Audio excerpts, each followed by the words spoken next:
અને પાટણ જિલ્લાના ચંદ્રુમાણા ગામમાં એક અનુસૂચિત જાતિ યુવકના લગ્ન પ્રસંગ દરમિયાન વરઘોડા પર હુમલાનો પ્રયાસ થયો।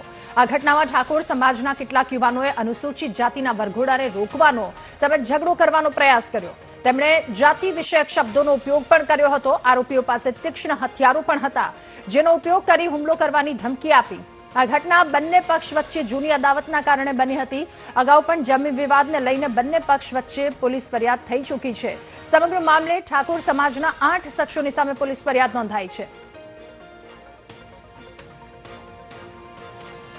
ઠાકોર સમાજ દ્વારા જે વરઘોડો અનુસૂચિત જાતિના પરિવારોએ કાઢવામાં આવ્યો એની ઉપર ખુલ્લી તલવારે હુમલો કરવામાં આવ્યો છે। 76 વર્ષે પણ જો અનુસૂચિત જાતિના લોકો પાટણ જિલ્લામાં આજે પણ વરઘોડો કાઢી શકતા નથી અને કોઈ અનિચ્છનીય બનાવ ના બને તેની પણ પૂરતી તકેદારી રાખે, કારણ કે વરઘોડો કાઢવાની તૈયારી પહેલાં એક બુટલેગર દ્વારા ખુલ્લી તલવારે ત્યાંથી નીકળેલો છે અને એને પબ્લિક પાછો વાળવાનો પ્રયત્ન કરી રહી છે।